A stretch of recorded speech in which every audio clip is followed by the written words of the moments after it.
교회가 약화될 때는 성도들이 복음을 전하지 않을 때입니다. 성도들이 복음을 전하지 않는 이유는 지도자들이 본을 보이지 않기 때문입니다. 왜 본을 보이는 것이 힘이 될까요?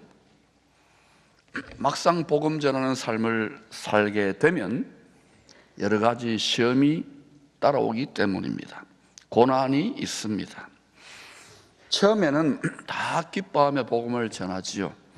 그러나 얼마 못 가 시험에 들거나 또는 낙심하거나 하여서 대부분은 포기합니다. 능력의 포인트는 어디 있는가? 끝까지 포기하지 않고 전하는 데 있습니다.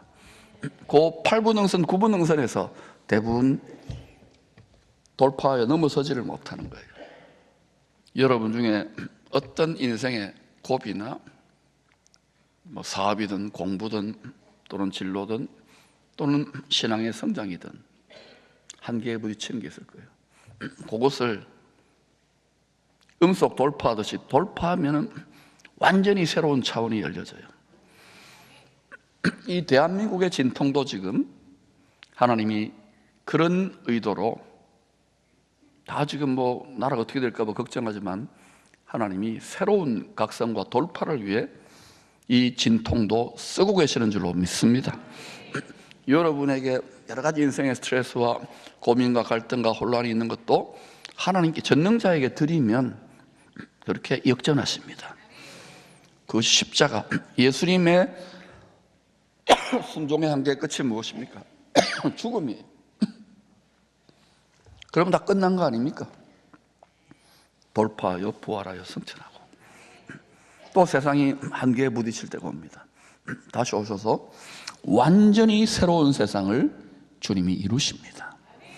이것이 하늘이 무너지고 땅이 솟아나서 우리가 궁극적으로 붙들고 가야 될 전능자가 우리에게 불어넣어 주신 말씀의 희망입니다.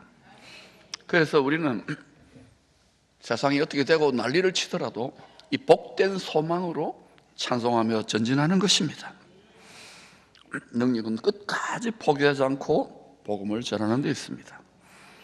지난 주간 약 50여 명의 목사님, 장로님들과 함께 생활선교사 컨퍼런스를 진행했습니다. 많은 이야기를 나누고 대화를 나눴습니다. 스트레스 푸는 자리예요. 첫 강의에서 저는 교회가 약화가 되는 이유를 목양과 선교를 분리했기 때문이라고 전했습니다. 이제 둘째 날 특강에서 45년 동안 목회를 하신 김정은 목사님도 정확하게 그 문제를 지적하셨어요. 목양과 선교의 분리는 결국은 성도들의 삶과 신앙의 분리로 이어집니다. 교회에서는 다 말씀은 알고 듣지만 나가서 실천을 하기가 힘든 거예요. 왜?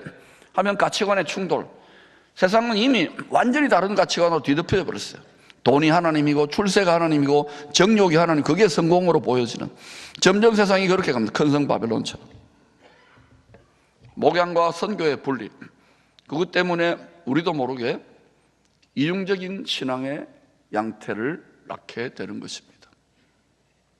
교회가 모든 성도들이 나를 통하여, 내 삶을 통하여 복음을 전한다, 그냥 말씀만 먹는 것이 아니라 이것을 공동의 사명으로 받아들이고 이렇게 훈련되어지고 전진할 때 이중적 신앙은 극복되고 어느 시대에서나 그 지역이나 그 나라에서 새로운 문화와 문명이 터져 나오는 거예요. 목양과 선교를 하나로 통합하여 적용하고 실천할 때 교회에 5가지 유익이 있습니다. 첫 번째, 교회 생명력이 회복됩니다. 여러분 왜 말씀에 식욕이 없고 기도하고 말씀 보고 하나도 더 배우고 훈련 받으려고 하는지, 하지 않으려고 하는지 아십니까? 실천하지 않는 거예요. 복음을 전하지 않는 거예요. 여러분의 삶을 통하여. 그러고는 오늘 좋은 말 한번 들어봐야지, 오늘 좀 했네, 짧네 길네, 요렇게 했네 저렇게 했네, 유머 몇 가지 남기고. 그거 신앙생활 아닙니다, 여러분. 그건 거울을 보고 화장을 하는 거 똑같은 거예요. 두 번째는 다음 세대에게 신앙이 계승됩니다. 우리 지금 부모 세대들은 15% 20% 하지만 우리 자녀 세대들을 보라고요.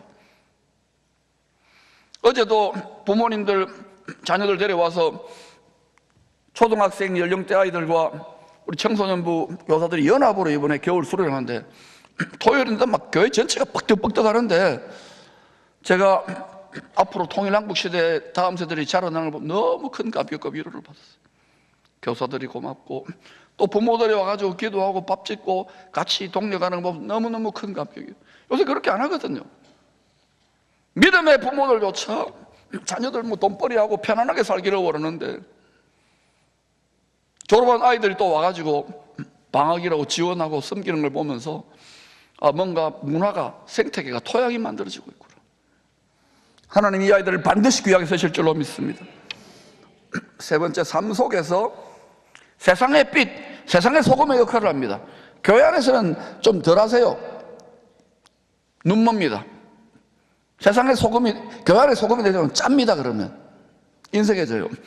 세상에 나가서 소금 좀 하세요. 소금 구별이 돼야죠. 구별이. 교회 안에서 너무 잘난 체 하지 마세요. 그거는 목사만 해도 돼요. 목사만 잘난 체 하면 돼요. 여러분 나가서 힘들어도 뚫고 나가보시기 바랍니다. 뭐 많은 거 하지 않아도 돼요. 좀 더 베풀고 택시 타고 왔으면 택시비 한 500원 더 얹어주시고 또 좋은 말 하고 욕하지 말고. 얼마나 지금 서로 싸웁니까? 심지어 교회 안에서도. 그러지 말란 말입니다. 다 죽어가는데 힘들어도 저는 기쁘게 합니다 이렇게 해야지. 그래야 믿는 사람답지. 똑같이 경기가 어렵고 힘들고. 여러분 5,000년 동안 제가 살아봤는데 한반도에서 한 번도 어렵지 않은 적이 없어요. 경기 좋았던 적 한 번도 없습니다. 이렇게 잘 살게 됐는데도 힘들다 괴롭다 죽겠다. 왜 그럼 해외 놀러 갑니까? 우리가 상대적인 박탈감 때문에 그래요. 누리면서 하세요. 그리고 네 번째, 생활로서 복음 전하는 거예요. 여러분의 사명입니다. 목사의 사명은 기본이고, 네 월급 주지 않냐, 누구 네 전해라, 교회 부흥시켜라. 어떻게 그게 됩니까? 여러분의 사명이에요. 여러분이 교회예요. 흩어진 교회. 생각을 바꾸시기를 바랍니다. 원수에게 속지 마세요. 다섯 번째, 세상 속에서 승리하게 됩니다. 영향력이 확대돼요. 지금 이 진통을 하나님이 어떻게 이 민족의 진통을 쓰실지 몰라도 그래도 제정신 바뀐 교회들이 그래도 앞장서잖아요. 나라 걱정 누가 합니까? 불교가 합니까? 천주교 합니까? 그래도 교회가 그래도 이래서 저래서 나라 걱정을 누구보다 많이 하잖아요. 하나님이 선하게 사용하시기를 기도하십시다. 디모데후서는 영적인 아비 바울이 믿음의 아들이요 복음의 사명을 이어받을 디모데에게 쓴 유언입니다. 자기 진짜 육체의 자녀는 아니지요. 복음을 전하다가 1차 투옥됩니다. 하나님이 원하는 일을 하는데도 투옥돼요. 이런 일을 겪기도 합니다. 여러분, 우리는 감옥에는 안 갇히더라도 여러분 해보니까 어려운 일을 당하기도 하잖아요. 복음 전해보면 당연한 거예요. 이상한 일이 아닙니다. 사단이 공중에 권세 잡은 자 가만히 있겠습니까? 자기 영역을 건드리는데. 기도가 필요하고 말씀을 보게 돼 있는 거예요. 안 하니까, 남이 하기를 원하니까, 나는 안전지대에 머물러 있으니까 편안한 것이죠. 내 믿음 하나 지키기도 힘들어요. 자기 연민을 따라, 자기 고민을 따라 왔다 갔다. 그 하나님 있다 없다 불평하고 능력의 역사가 나타나지 않는 거예요. 성령은 복음 전하는 영입니다. 그러니까 생활 선교하는 거예요. 망하지 않으려고. 나라도 우리 가정도 교회도. 교회 망하니까 어때요? 북쪽에 가고 싶습니까? 요즘 그거 좋아하는 사람이 있던데. 교회가 중요한 거예요. 교회가. 교회 많다고 다 교회가 아닙니다. 그리스도에게 몸으로 내 몸을 산제물로 드린 그리스도의 몸이 교회예요. 그럼 우리 몸이 드려져야 될 거 아닙니까? 헌신 예배 10,000,000번을 드려도 내 몸이 드려질 때 그때 진정으로 그리스도의 능력이 임하는 거예요. 석방되었습니다. 1차 투옥돼가지고 4차 선교 유행 중에 붙들렸어요. 네로 황제가 그때 핍박을 가할 때 로마 감옥에 2차로 투옥되었을 때 쓴 편지입니다. 바울은 로마 네로 황제에서 내가 이제 이번에는 순교하겠구나 감을 잡은 거예요. 유언장입니다. 믿음의 아들에게. 본문은 하나님께서 구약에 쓰는 그릇에 대한 가르침입니다. 따라서 구약에 쓰는 그릇. 여러분도 하나님께 구약에 쓰임 받고 싶지요? 그럼 잘 들으세요. 큰 집은 하나님의 나라를 말합니다. 작게는 교회를 말해요. 그릇은 우리 성도들을 말합니다. 큰 집에 여러 종류의 다양한 그릇이 있는 것처럼 교회 안에도 다양한 성도들이 있습니다. 얼마나 다양합니까? 여러분은 끼리끼리 모여서 그분들밖에 보이지 않지만 저는 다 상대하니까 완전히 막 그릇도 어마어마하게 큰 그릇 파는 집 같아요. 금그릇, 은그릇, 나무그릇, 질그릇은 성도들의 다양성에 대한 비유예요. 또 교회의 다양성에 대한 비유예요. 하나님이 구약에 쓰는 그릇이 있고 천하게 쓰는 그릇이 있습니다. 구약에 쓰는 그릇은 왕의 식탁에 올라가는 것과 같은 귀하게 값지게 쓰임받는 그릇이에요. 하나님의 마음을 담아서 쓰임을 받는 그릇이 귀한 그릇입니다. 어떤 마음을 담는다고요? 우리 마음이 얼마나 잡다하고 쓰레기 같은 생각으로 자기중심적인 생각으로 가득합니다. 그런데도 십자가의 사랑, 하나님의 사랑으로 꽉 들어차면 하나님이 귀하게 쓰세요. 마음을 그렇게 지켜야 되는데 이게 작년 예루살렘을 향하여 앞으로 주 오시기 바로 직전에 엄청난 전쟁이 있는 것처럼 우리 마음도 하나님의 마음을 담기 위해 치열한 전쟁이 있는 거예요. 내 안에 부패한 정욕, 이 세상의 성공과 우상 신을 숭배하는 이 치졸한 자기중심성, 이것과 싸우는 거예요. 전부 다 하나님이 쓰시는 귀한 깨끗한 그릇들은 다 죽여서 깨뜨려서 비워서 쓰시는 거예요. 그러지 않고 뭐 사회적으로 갖추고 실력 있고 아닙니다. 지식으로 하는 게 돈으로 하는 게 아니에요. 마음에 하나님의 사랑이 담겨질 때 그때 저절로 하게 돼요. 저절로.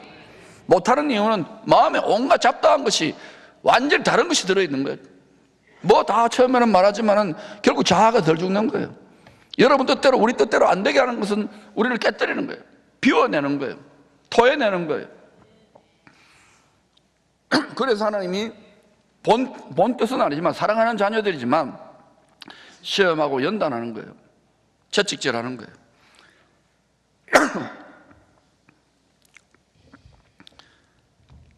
천하게 쓰는 그릇은 뭐냐?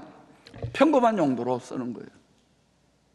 왕의 식탁 같은 데나 값지게 쓰임 받는 것이 아니라, 또 아니면은 일회용 그릇, 일회용 컵처럼 종이컵 같은 거 한번 물 마시고 커피 마시고 그 다음에 우겨서 던져버려서 버림받는 그릇도 있어요. 그게 천하게 쓰임 받는 그릇이에요. 바울은 디모데에게 이런 고백을 합니다. 아시아에 있는 모든 사람이 다 나를 버린 이 일을 네가 알지 않느냐? 내 믿음의 아들아, 그 중에는 부겔러와 허모게네가 있느니라. 로마 감옥에 2차로 투옥됩니다. 당시 로마 황제 네로가 핍박하는 분위기로 확 바뀌어버려요. 그러니까 권력자에 누가 왕이 되느냐가 중요하잖아요. 그러니까 다 위축되는 거예요. 근데 바울이 투옥되잖아요. 당시에 지도자니까. 그러자 어때? 아시아에 있는 성도들이 다 내몰라라 하는 거예요. 오늘도 마찬가지 아닙니까? 교회가 힘들어지거나 나라가 힘들어지거나 또는 어떤 복음에서 힘들어지면 내몰라라 하잖아요. 성도들이, 아시아에 있는 성도들이 바울이 복음을 전하고 양육했는데 막상 고난과 이 어려움이 닥친다 싶으니까 딱 숨어버리는 거예요. 지금도 마찬가지입니다. 그 중에는 함께 동력했던 부겔로와 허모게네도 있습니다. 바울의 동력자로 함께 복음을 전했던 것 같아요. 근데 내몰라라는 거예요. 냉정하죠. 사람 심리가 그래요. 뭐 바울 따라다니면 좀 떡고물에 떨어지고 자기 혜택도 있을 것 같으면 와 왔는데 인기도 있고 그러니까. 그런데 어때요? 핍박으로 들었으니까 내몰라라 하잖아요. 여러분 분명히 기억하세요. 지금은 안 그렇고 한국은 자유롭게 복음 전하는 나라 되기를 애쓰지만 만약에 7년에서 주의 때 요한계시록의 때가 언젠가는 이루어질 거, 그때는요 고단으로 실현합니다. 근데 배신 때리지 마세요. 그건 영원한 운명을 좌우합니다. 성경대로 가고 있다는 것을 기억하십시오. 또 악성 종양과 같은 거짓 진리, 부활은 없다, 영지주의, 영혼만 중요하다, 죄 마음대로 지어도 된다, 이따위 거짓 교리와 거짓 진리가 소아시아 교회에 퍼졌어요. 후메네오와 빌레도가 그런 소리를 하는 사람이에요. 어떤 말을 내 마음에 담느냐. 여러분 명심하세요. 편하게 적당하게 대충 사명을 망각하게 하고 편하게 해주는 소리가 좋은 소리가 아닙니다.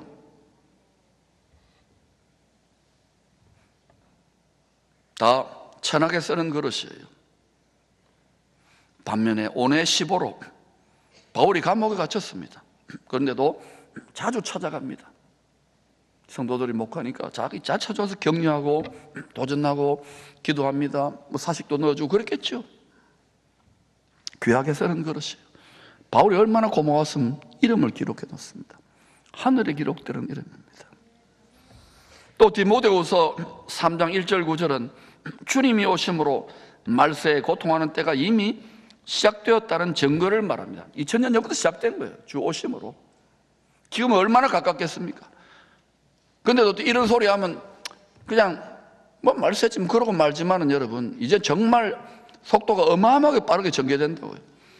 저는 수년 전부터 계속 같은 이야기를 외치지만 여러분의 삶을 보면 일상이 너무 막 먹고 사는 거, 비즈니스, 자녀들 키우고 너무 지치니까 이해는 합니다만, 여러분 당장 오늘 아니 내일이라도 당장 그런 일이 일어난 것처럼 깨어서 사업도 팽개치고 건강도 챙기지 말고 뭐 자녀들도 양육하지 말고 경쟁력 있게 하늘의 경쟁력과 땅의 경쟁력을 다 갖추어서 깨어 있어야 된다는 거예요.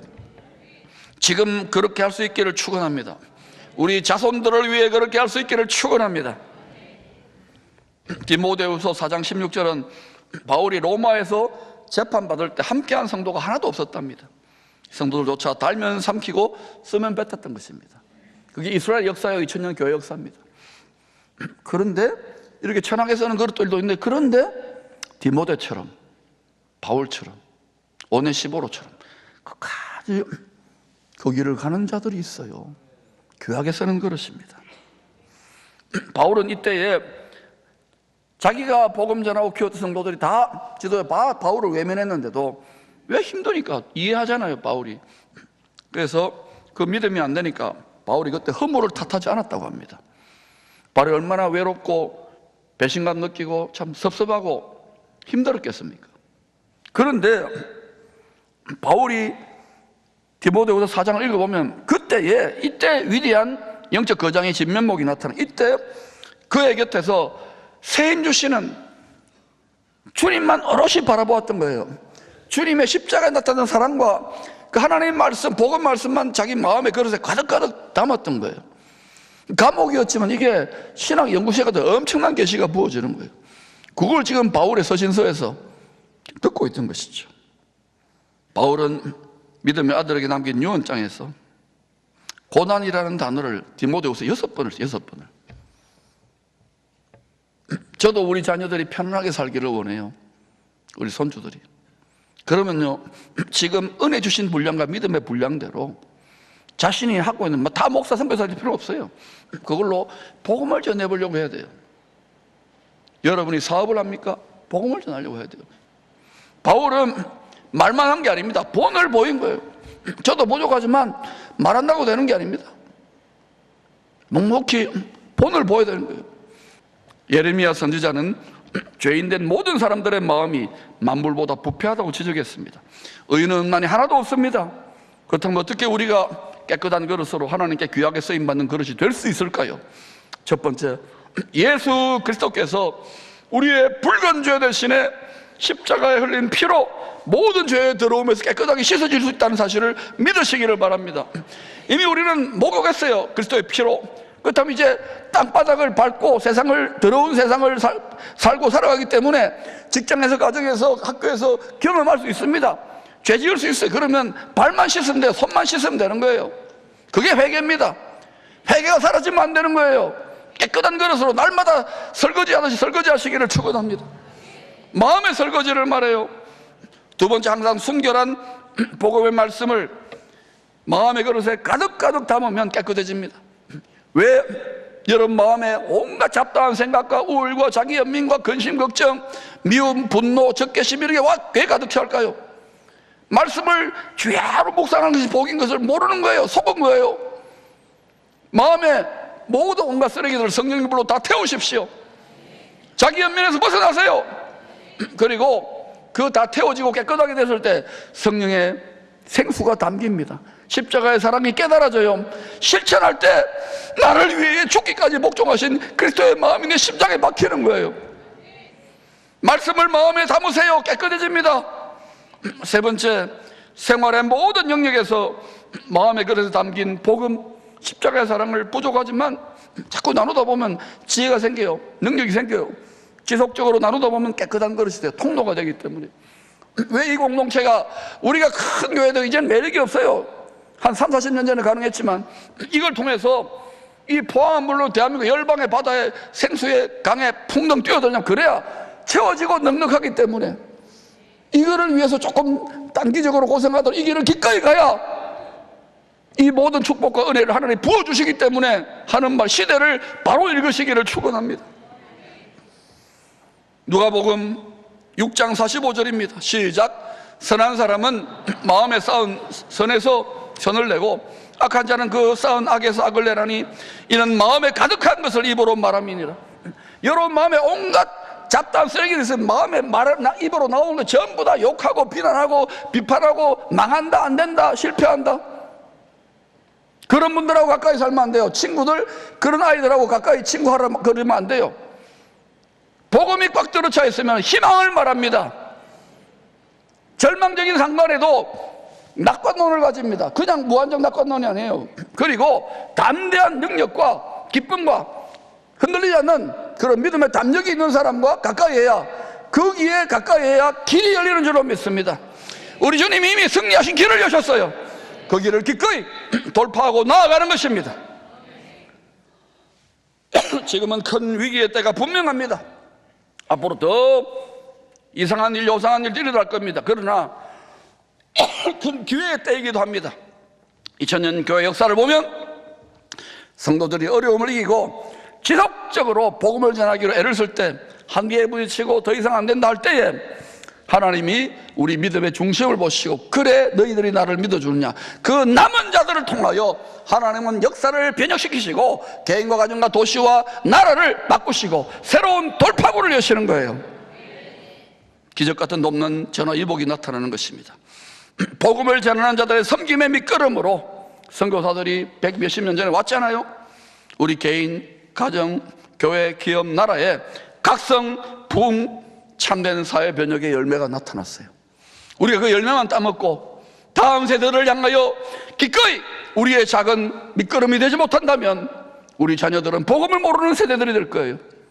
그래서 저는 담대히 기쁨의 교회 어르신들만이라도 기꺼이 다음 세대를 위해, 내 자녀가 아니도 좋아요, 이 믿음의 산재물이, 그름이 되어주시기를 축원합니다.